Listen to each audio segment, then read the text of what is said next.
and they have that capability. Plus, meron pa silang Selena. Pero naman, sa Omega, ang gusto nila gawin dito ay play the slow game, wag masyado magmadali, mag-scale kayo hanggang doon sa pinakamakakaya nyo, and manalo sa paraan na tradisyonal. Yeah, and this is very, let's just say, very Omega. Itong nakikita natin sa regular season pa lang. They're one of the more systematic teams. Ito yung mga teams na makikita natin na may plano, sinusunod ang plano, at doon sila nananalo. And let us see what will happen here. KelVJ, kumuha siya ng Gusion Jungle. We don't see people, or we don't see teams na ginagamit to as much, pero ngayon ay ilalabas siya ng Execration. And looking at this whole matchup right now, ang ating Gusion Jungle, this is the first time na makikita natin to sa playoffs. Nakita natin ang Gusion from next play, nung first day natin of the playoffs, pero hindi sila naging successful sa pag-debut ng Gusion on the gold lane under Rene J's hands. Pero look at this, 2v2 in the top side. What happened there? And this is the mechanic na ginagawa na itong Bane Faramis combination. Ngayon lang talaga sila. Ang gagawin nila is magkakaroon talaga sila ng priority in getting the energy crystals. And energy shields rather, not the energy crystal. Naisip ko si Ibe. Oo nga. Nagulat din ako parang saan nakuha yung energy crystal, pero ano kaya to? Kakaiba to ha. Very interesting to para sa mga viewers natin kung ano bang ginagawa ng ganitong klase na strategy. They are getting gold, but sa yung trade-off early, medyo parang feeding digi ba to, no? Nakakaiba talaga yung dating ng gold, pero habang tumatagal, feeling ko babalik din yung gold sa Execration. And lahat ng ito ay posible dahil doon sa jungle emblem na kinuha ni Kelra. Kung papasin nyo, rinse and repeat lang to, ulit-ulitin lang nila hanggang makuha nila lahat ng energy shields, makuha nila lahat ng torre, at si Toshi, lalalim yung kailangan niya puntahan para makapag-defend or makapag-farm. And this is a Harriet that we're still talking about. Every kill counts for a late game hero such as the Harriet. So if this backfires in the late game, kumbaga dahil medyo napakain mo nga yung Harriet sa ganitong klaseng strategy, tsaka lang sila malulugi. But for Execration, tignan natin ang gold lead ng Omega dito. Hindi naman gano'n nagkakalayo at nasa 1.3 lang. Mukhang ang turtle pa nga ay masisimula ng Omega. And tatandaan mo, nag-a-apply para sa lahat ng hero yung law of diminishing gold kapag ka natitake down ka unti-unti. Nasa 3 deaths sa si Kelra at si Chakno ngayon. So pababa ng pababa yung kanilang bounty dito. Parang spaghetti lang pala, no? Parang Pababa spaghetti. ng pababa. But going back dito sa ating game, wala pang kills na nakukuha ang Execration. But yung law of diminishing gold, hindi sila pwedeng makakuha ng kill. And si Chakno at si Bane, uulitin lang to hanggang mamaya and padami ng padami yung pumupunta sa lane nila. OMG, ang ginagawa naman nila, they are taking it slowly but surely, pero habang nangyari lahat yon, since nakita ng Execration na may 3 tao sa taas, ang gagawin nila, rekta sa turtle. And that's a good trade-off. Cross-map play ang ginawa ng Omega doon. Knowing, or Execration rather, knowing that Omega invested around 3 or 4 people doon sa top side, immediately, they took down the turtle and they equalized a bit of the gold trade na nangyari doon. But looking at gold right now, medyo napupunta na nga tayo sa law of diminishing gold. Butters, 1.3, na-stuck na sa 1.3 to 1.6. Kahit namamatay pa ulit-ulit ang dalawa. So dito nagiging interesting to kasi nakuha na ni Faramis yung kanyang ultimate. Pwede nilang ulit-ulitin to as long as merong ultimate si Chakno at pwede nila kunin lahat ng torre hanggang sa makarekta sila doon sa may pinaka-base turret. Nako, pag nangyari na yon, mape-pressure ang Omega sa pagpunta ng paulit-ulit doon sa lane na pinupush lang ng walang kamatayan. Pero ito, dito si Renjo dinadala-dala. At KelVJ, nahuli si Haji. Kenji, ang next target niya. Renjo, buhay pa rin. Hindi tatamaan ng second skill. Nag-flicker in si Kenji. At mukhang siya ang tutumba dito. Renjo, Midapakito, survives. Wow, 2 kills finally napunta sa side ng Execration, pero tignan mo to, wala talagang tigil sa pag-push ang Execration dito sa ating gold lane. So ang ginagawa na lang ng side ng ng Omega is kina-cut off na lang nila yung minion wave para hindi tumaas yung damage output ng Bane at Faramis doon sa may mismong torre.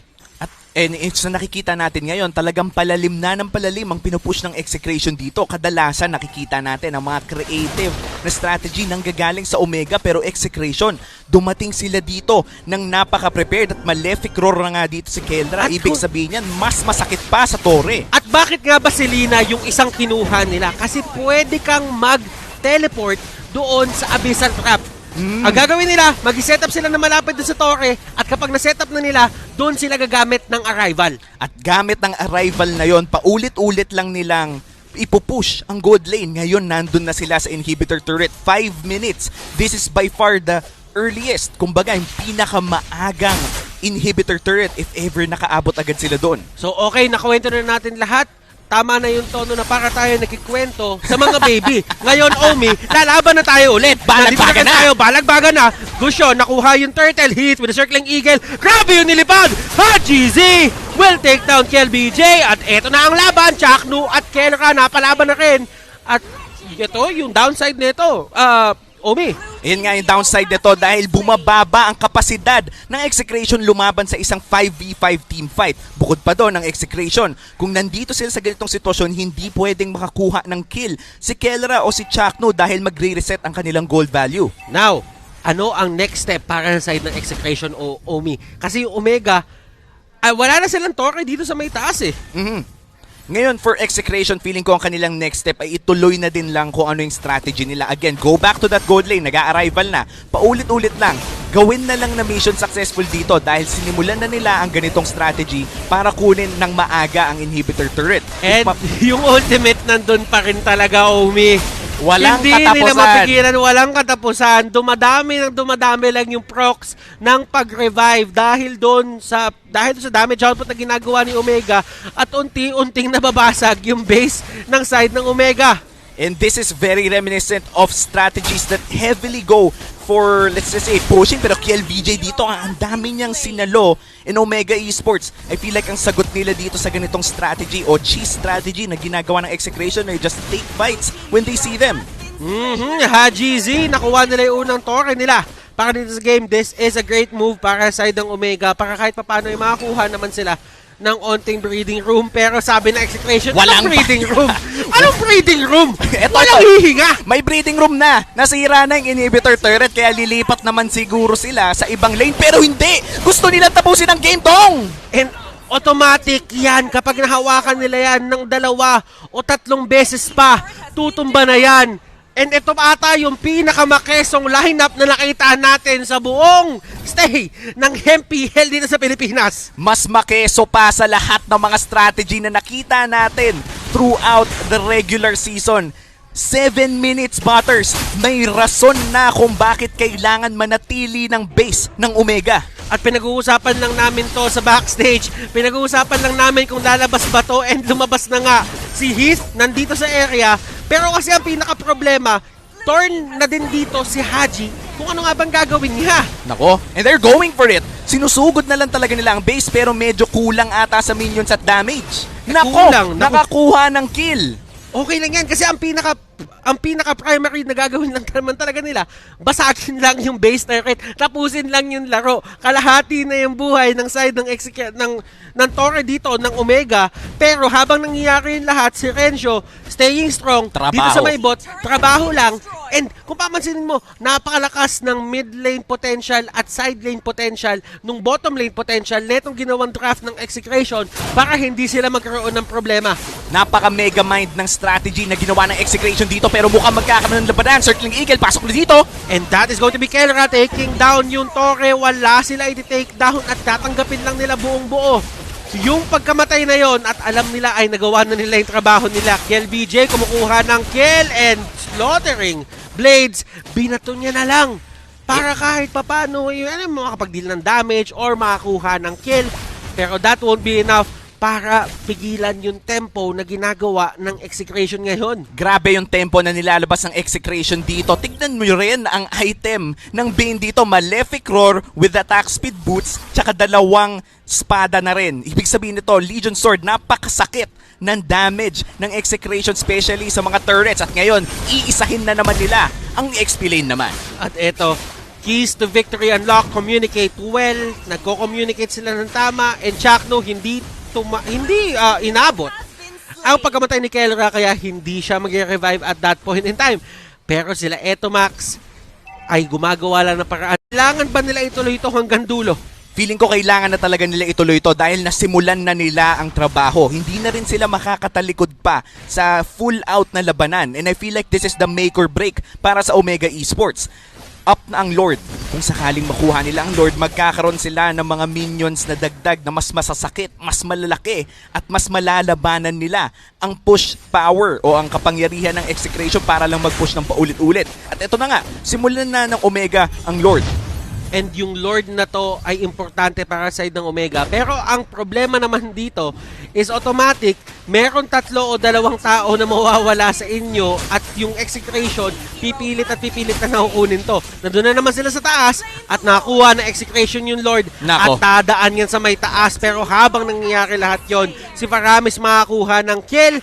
But yung trio ng Omega, si Heath, Toshi at si Haji, tuloy-tuloy lang sa pag-pressure ng ibang lane. Nako, medyo mahirap to para sa Omega Esports. Meron ng Lord na nagmamarch dito sa gold lane at dederecho yon sa kanilang base. May arrival din na available para sa execration, so anytime na makapush ang level 1 Lord na to, ay pwede silang dumiretso at hindi na nga nila inantay pa dahil dumiretso na sa base dito si Chakno at si Kelra. Chakno at Kelra, susubukan nila tapusin to. Yung ultimate ni Chakno, binato! Kelra, kakayanin ba nila? May enough damage ba? Another revive doon sa may ultimate. At pang-apat na nila to.